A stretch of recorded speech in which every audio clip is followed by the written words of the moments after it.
Welcome to the Progressive Vibe Podcast. I'm your host, Dottie. Today's date is May 26th. And again, I'm your host, Dottie. Welcome. It's been a few days, but I'm back. Missed you guys. Thank you guys for showing so much love and support with the views. Again, I'm not new to YouTube, but I'm new to posting on YouTube.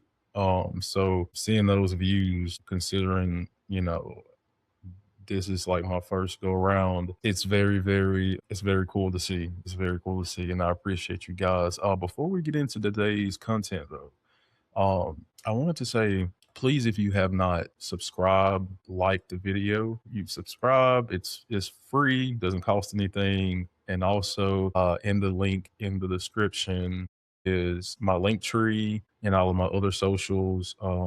So if you can, please go follow, subscribe to all of my socials. That'll really help me out, really help the show out. And yeah, share it with a friend, a family member, or somebody who is a, political junkie, like I am. So in that being said, there's a tale of two Americas that's currently taking place in America. Honestly, it's always been um in place. It's always been two sides of the coin as it relates to race relations in this country. It's just the way that it's been, and it has kept us from evolving society. It's a team sport. A lot of people love sports. I love sports. And if you take that type of terminology and you fuse it with politics, it's really honestly very, very similar. One person on the team can't win the game. You have to have a collective. You have to have a team sport. You might have an MVP, you might have a player of the game, but in essence, you have to have the team playing as a team to win the game. And right now, as it relates to America, we're not playing as a team. We're just not playing as a team. And you're seeing that in real time, the devolvement in our lives and our interactions. You feel the tension in the air. You can cut it with a knife. It's when you go to the grocery store. It's when you go in and pump gas. It's when you're going to work. You just, when you're going to the gym, you just feel it. You just feel it. And nothing upsets me more than someone who sits in a seat of power and a person of color who tends to turn a blind eye, it seems like, to the injustices that are being that's currently taking place in America as it relates to voter suppression. We have an election that's coming up in November, a very, very consequential election, the midterms. We have a bunch of local state primaries that's currently being processed, and my state is one of them, Alabama. We have a election that's coming up on the 10th, this Tuesday coming up. And a lot of these southern states, have throughout, congressional maps and have redrawn them in have redrawn them in, seems like, in the advantage of whatever party's in charge. And predominantly parties that are in charge in the South are Republican. And again, I want to rebuffer the point in saying if it was a Democratic state that gerrymanders, it's wrong. And two wrongs don't make a right. It just don't. It's not right when the Democrats do it. It's not right when the Republicans do it. Um, disenfranchising voters is one of the most spit in your face things you can do to somebody, because you're muzzling their voice.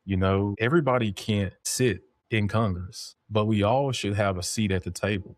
We all should have a sense of power within our vote. We should feel like everybody vote should count for something.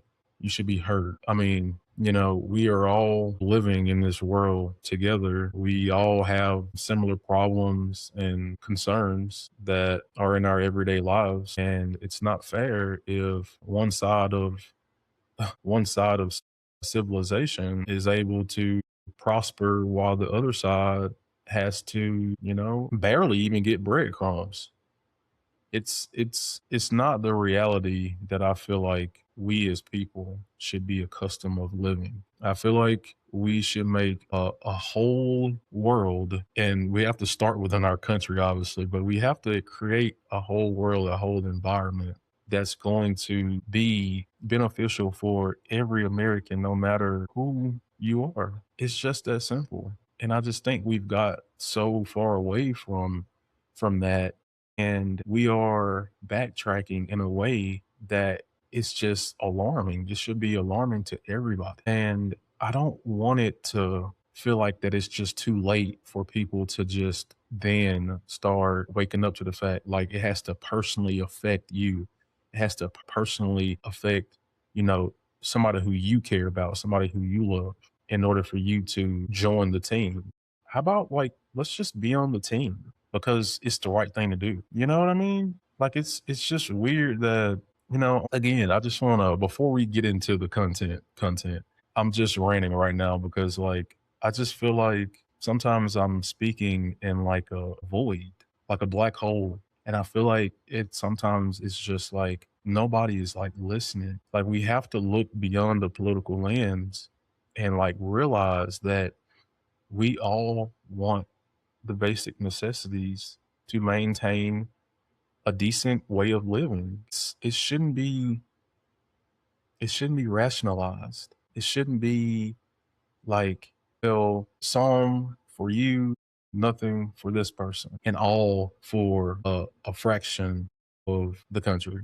And that's really what it is. Like the billionaires of this country literally has everything. They have it all. And the bottom like 90% of people that live in America, lives could be better. It could be a lot better. We've totally abandoned farmers in this country. Blue collar workers, white collar workers are even being affected. We have no love for the teachers, even though they have one of the most, if not the most important job as it relates to building our future, teaching our kids, our brothers, our sisters, our cousins. And we're just like sticking the middle finger to them by not giving them their diligence either. Same thing as it relates to the veterans in this country. Why do we have so many homeless veterans in the country who like died, sacrificed in order for us to have a more freer country, a more just democracy? And then I pivot to the civil rights leaders of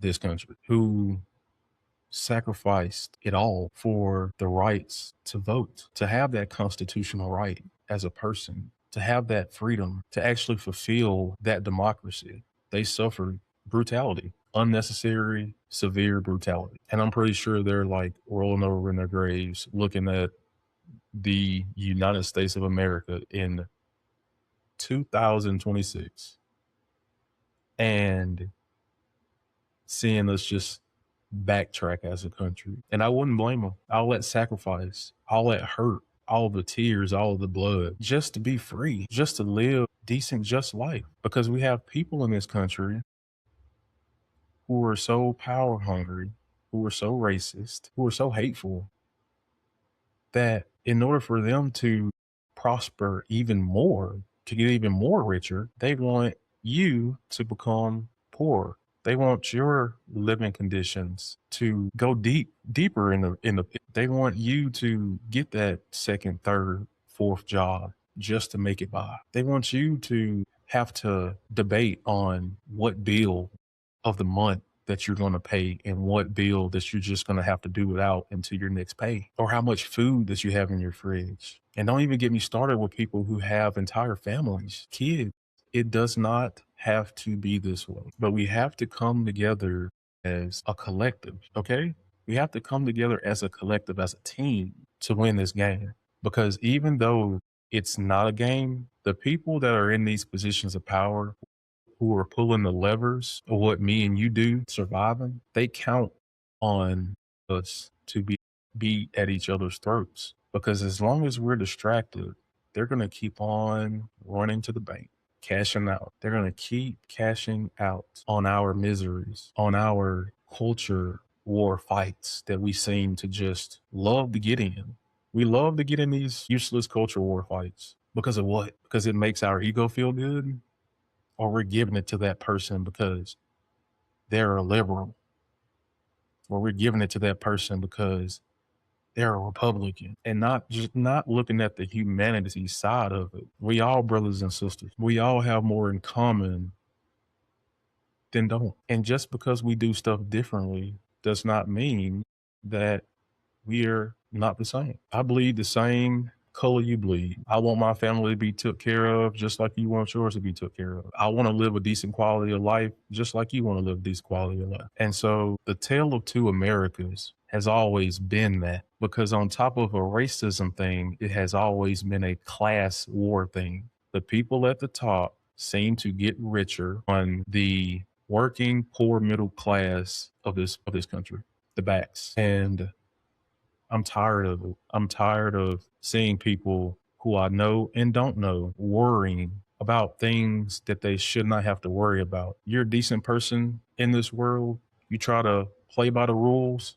You should be rewarded for that. You shouldn't have to continuously devolve into a state of bankruptcy or financial woes or constantly rationing stuff. It shouldn't be a thing. Or deciding I'm not going to go to the doctor because I'm not trying to pay that bill, that doctor's bill, go into debt because I need to be seen by a freaking doctor, or going to the dentist or the eye doctor. I'm just kind of over all of it, because it's just, you're seeing this stuff happen in real time and you just cannot believe it. You just cannot believe it. And you have the president of the United States on national TV talking to a reporter saying that I don't care about Americans' financial situations. All I care about is Iran not having a nuclear weapon. Like what? And then just to be sure, another reporter asked him again the same question and he doubled down.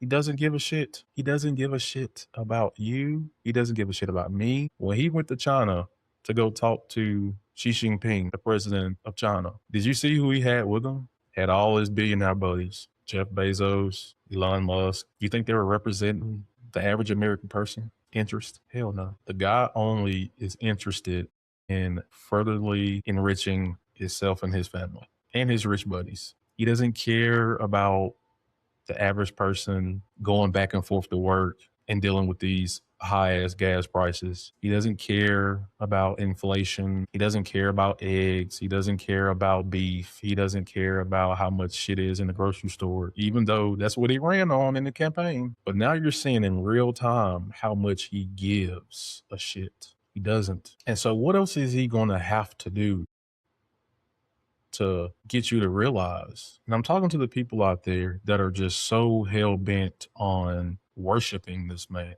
What else is he going to have to do for you to realize that he does not have your best interest? And you're going to say, well, Gotti, what? You're not saying that to the Democrats. Yes, the hell I am. Because it's time for Democrats to have new leadership representation. Chuck Schumer, Hakeem Jeffries. It's time for new leadership representation. It's time for the new Democratic Party to not take corporate PAC money, because your financial interests lie in another place. Your interests lie in another place. When you're getting lobby money, or when you're lobbying for these corporations and they're paying you to do it, that's called conflict of interest. You're not serving the American people. You don't need to be in that leadership position. Not in my estimation. We need Democrats that's going to go and fight. We need strategic people in power who are not afraid to challenge the system.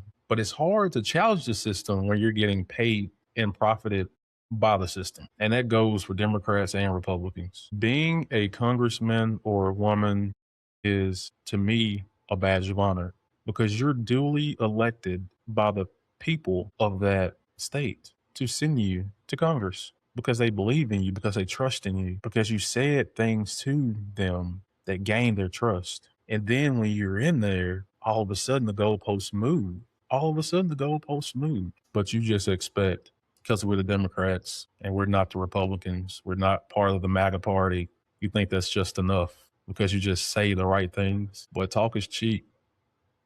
And I think a lot of American people out here are starting to wake up to the fact that, damn, the Republicans don't have my best interests and the Democrats act like they have my best interests, but seems like a damn thing gets done to improve the average American's life in this fucking country.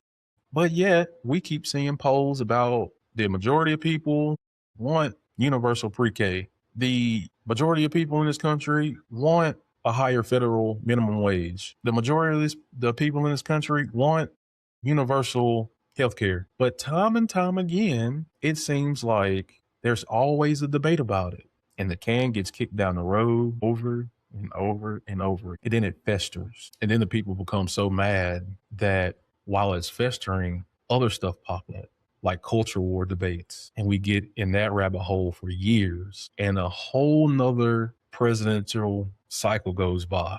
A whole nother election cycle goes by. And time is wasted. So the people who want the status quo to remain the status quo, they get the win, while the American people are not playing as a team. We want the same thing, but when it's time to get it, we take the squirrel every time. We see the squirrel and we chase it. But I do have hope.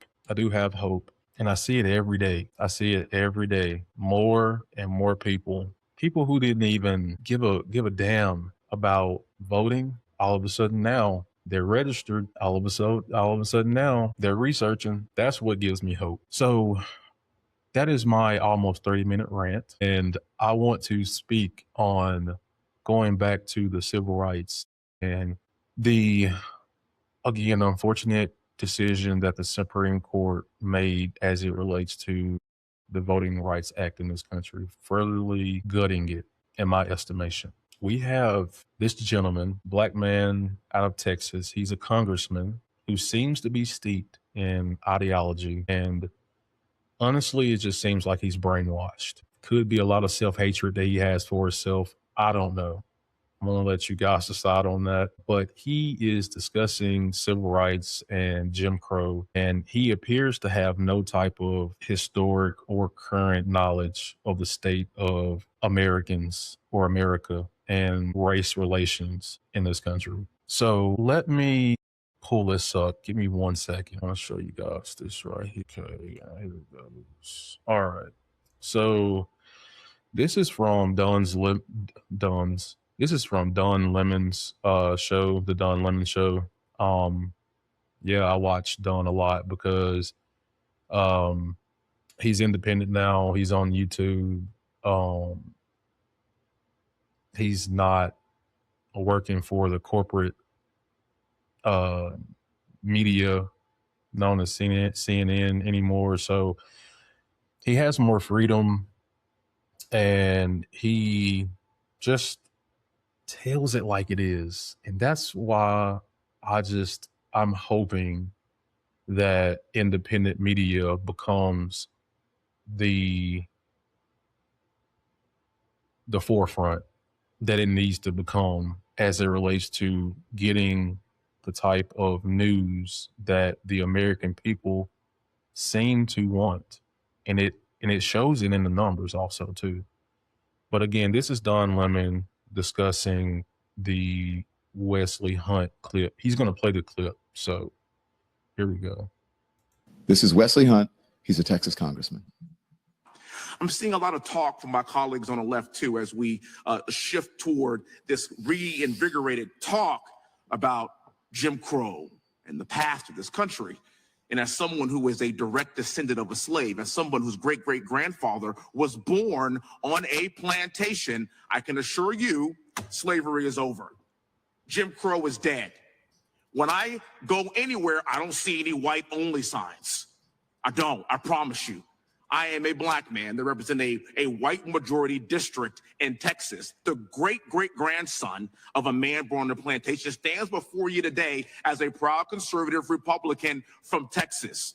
as a believer and follower in Christ, and as a believer in what this country can be if we allow equality for not just Muslim Americans, not just Buddhist Americans, but also Christian Americans like yourself. God bless you, young man.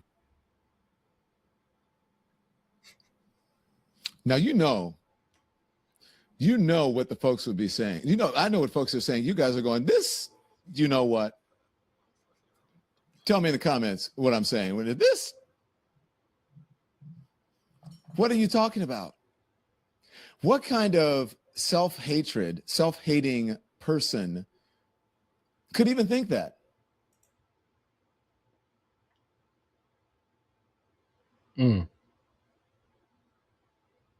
So that was Wesley Hunt. And as Dom was just saying, it's just self-delusional. Like, dude, how do you even like sleep at night, man? Like, for real, like, it's so tone deaf. It's so tone deaf. And like, what do you even tell your constituents? Like, and again, he has like this egotistical type of like persona about him that just oozes just like, I'm not like them. I don't know. It just feels like he said in the video, he serves a pretty much majority all white district. And do you feel like you're compelled to say that on camera because you have like them listening to you or something like that? Like, are you scared that you're going to lose your seat if you don't try to spin this in a way that's going to like pet the feelings of a racist person? I don't know. Like, I don't know. It's just so weird. And for you to bring up a relative that was literally born, I'm going to take him for his word, born on a plantation. I'm pretty sure that great grandfather of yours is rolling around his grave. Because guess what? If he was alive today and he was living in the South, his voting rights would be muzzled. He wouldn't have the representation that he would be looking for or that he fought for. And it's just such a disingenuous answer. It's so weird. It's just so weird. And it's so self-delusional.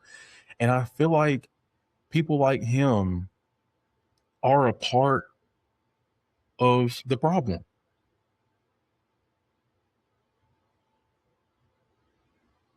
People like him are a part of the problem. And I want to play this other gentleman who is talking with a whole lot of more sense. And I know that wasn't proper etiquette, but I'm saying it again. A gentleman that has a whole lot of more sense than Wesley Hunt. His name is Marshawn Camise. He is a activist and voter out of the state of Louisiana. And he's talking at this I think he's talking at the state house in Louisiana to the Republicans, and it's really a rally cry for the residents of Louisiana about the new advancement of the congressional map that the Republicans approved. Again, they slashed a congressional black district out of the state completely. So if I'm not mistaken, Louisiana they had two, but now they have one. And he's speaking about this. And when I tell you he goes ham, he goes ham. So let me find this. It's in this current video that I have played right here with Don. Okay. And yeah, guys, I don't have YouTube Premium, so don't call me out when I post this video, please. But here we go. With this gentleman. Roll it. I have no doubt in my mind that the map's going to pass. If y'all can give us less than 0 seats, you would do it. Y'all do this under the orders of somebody that said the Civil Rights Act was harmful to white people, that it caused reverse racism. RFK said that black children are overfilled on antidepressants and that they need to be reparented on different forms, all of them. Pete Hegseth constantly brings Doug Wilson to the Pentagon to give a prayer service. Doug Wilson is the same pastor that said that slave owners were on strong spiritual ground. I don't have no belief in no morality on anybody that followed Donald Trump. If you wasn't with this map, you wouldn't be underneath this president. You wouldn't be in your party. You would stand up, you would stand against it, you would speak out about it. So as far as I'm concerned, if you here as one of these Trump Republicans, you already showed us who you are. You showed us what you want to do. And I believe the country as a whole is rebuking your party. Y'all are in a death spiral. That's why y'all have to redistrict. That's why y'all have to cheat. That's why Trump got to go to Texas and say he entitled to 5 more seats. It's because y'all know what y'all doing is abhorrent. We letting our people die in Iran based on false pretense that Tulsi Gabbard and Joe Kent said ain't real. Y'all okay with all that. So I'm positive y'all gonna be okay with the maps. But the beautiful thing is, the children that y'all have made and the people that's younger than y'all don't support none of this racism that y'all want. The MAGA party is the last breath of the Confederacy. And I'll be happy to see millennials and Gen Z bury y'all. There will be no more of your party.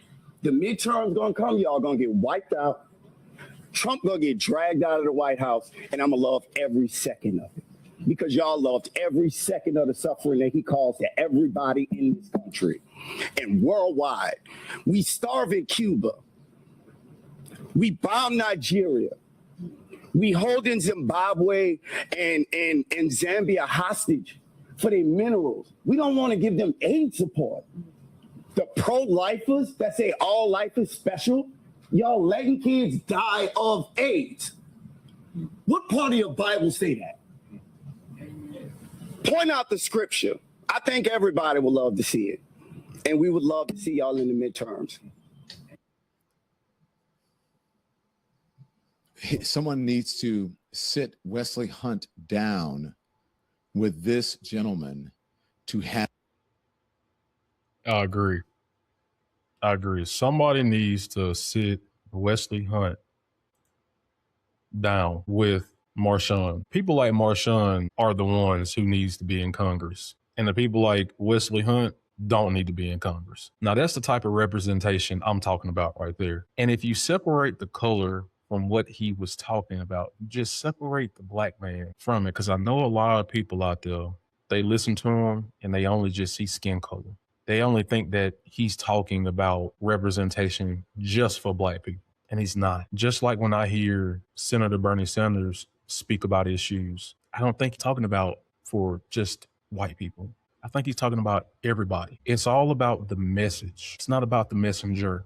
It's about the message. And me going back to, this is a team effort, a collective team effort by every American, because we all have a role to play to win this game. But it requires all of us from all walks of life. We have to fight for the voiceless, for the people who aren't being represented. If you are in a position of power and you have the ability to get your message out, to help people, to help their situations, especially if your situation has already gotten better, why wouldn't you want to do that? Why would you want to spread disinformation, deceit, lies? Like, people out here ain't living in the same world that you living in, taking taking advantage of people's hardships and using it against them. But then when you go back to your district, you want to be all kumbaya. But when it's time for you to go do your job for those constituents who voted you in there, you backtrack, you betray them. And I'm just tired of it. I'm tired of it. It's not right. It's not just, and it will not remain. I believe there are too many good-hearted people in this world, specifically in this country that I'm living in right now, that is not going to tolerate this from all walks of life. And like Marshawn said, the problem that the Republican Party is going to run into, millennials like myself and Gen Zers, they ain't having that racism shit. It ain't gonna work. Not for all of us. It ain't gonna work. We built different. And that's another sports term that we use down here in the South a lot. We built different. And I really do think the grassroots movement is going to stem from the South. See, once that grassroots movement rises up in the South from those poor states, once our voice starts being heard, it's going to penetrate through the entire country. Mark my words. That's what history tells us anyway. Look at the civil rights movement. Where did it stem from? Predominantly from the South. And before we go, just to give Wesley Hunt, that Texas congressman that's playing stupid, let me just give him a little history lesson real quick. I got notes. So, Mr. Wesley Hunt, if you're listening, you probably ain't, but maybe somebody who listens to you will refer this to you. The civil rights movement. The American Civil Rights Movement was a transformative social and political campaign spanning from 1954 to 1968 that successfully dismantled legalized racial segregation, disenfranchisement, and institutional discrimination against Black Americans. Primarily concentrated in the South, the movement relied heavily on grassroots activism, nonviolent civil disobedience, and strategic litigation to secure constitutional equality. Driven by the enduring resistance of Black communities, it compelled the federal government to pass landmark legislation that permanently reshaped American society. Here are the key methods. Litigation, specifically the NAACP, systematically challenged Jim Crow laws in court, targeting segregated public education and infrastructure. Boycotts, economic leverage such as the famous 381-day Montgomery bus boycott, forced municipalities to integrate transit networks. Direct action, peaceful sit-ins, freedom rides, and voter registration drives exposed deep Southern institutional racism to national television audiences. Mass marches, large-scale peaceful demonstrations galvanized federal intervention and pressured legislative bodies to act. Not done. A civil rights icon and U.S. Congressman, the great John Lewis, who sadly passed away in 2020. He represented Georgia's 5th congressional district, and he was also born in Alabama. He dedicated his life to the civil rights movement, famously serving as a freedom rider, organizing the 1963 March on Washington, and enduring severe brutality during the 1965 known as Bloody Sunday March across the Selma, Alabama bridge. He coined the phrase "good trouble" to inspire future generations to stand up for justice. I hope Wesley Hunt hearing this, because I know Wesley Hunt know who John Lewis is. So you think your great-great-great-grandfather would hearing the shit that you talking about? Or you think your great-great-great-grandfather would be on the side of John Lewis and what he did? Let me continue. The John Wrights Lewis Voting Rights Advancement Act, reintroduced in 2025 as H.R. 14, is proposed federal legislation aimed at restoring and strengthening the Voting Rights Act of 1965. It seeks to modernize the formula and federal preclearance of state voting law changes targeting voter suppression after the Supreme Court weakened the original act. The purpose of the bill is to protect against racial discrimination in voting and restore protections largely dismantled by the Supreme Court's decision like Shelby County versus Holder. The preclearance mechanism establishes new criteria requiring states and jurisdictions with recent history of voting violations to obtain approval from the U.S. Department of Justice before voting changing laws. Here are the targeted changes that bill would do if it was passed. It will require states to publicly announce voting changes at least 100 days before an election and expands federal authority to send observers to areas with high risk of discrimination.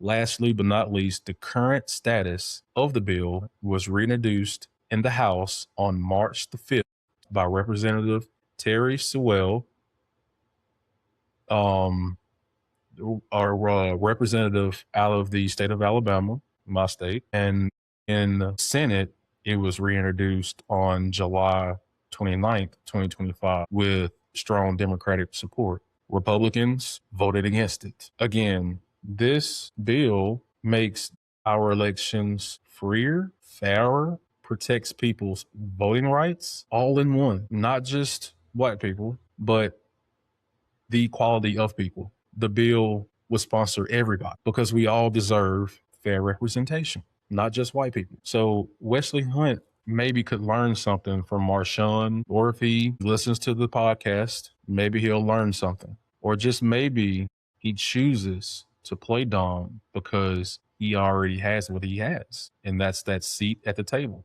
Maybe he doesn't want other people that look like him at that seat at the table. Something to think about. But we all eating around here. That's what America is. We all eat. Not all for one for all. And I truly believe that. And I think that's where the heart of the country is too. Once again, I'm your host, Dottie. This has been the Progressive Vibe Podcast. I will link my socials in the description. I really hope you guys enjoyed today's show. It was a little bit longer of a runtime today. Still trying to, get my wind back and get my confidence being gone for so long from the podcast. But I really do appreciate you guys for just sticking with me and showing me love as you continue to do. And I can't wait to talk to you guys in the next one, guys. I want everybody to stay progressive, keep fighting a good fight. Again, if you haven't registered to vote yet, please do. Elections, specifically in my state, are coming up very, very soon. And if you like, I'll just maybe post a step-by-step process on my socials to kind of give you guys what you need to know in order to do it. It's not a hard process. I think the process, if you're a new voter and you need to know how to vote, it probably takes maybe 10 minutes. All that stuff will come up for you. And, you put in your information, your name and all that, and what location you in and all that. And it'll pop up like your polling station where you need to vote and all that. But I will definitely make it a point to give you guys some information on that for sure. So again, I love you guys, and stay progressive, keep fighting a good fight, and I will see you in the next one. Peace.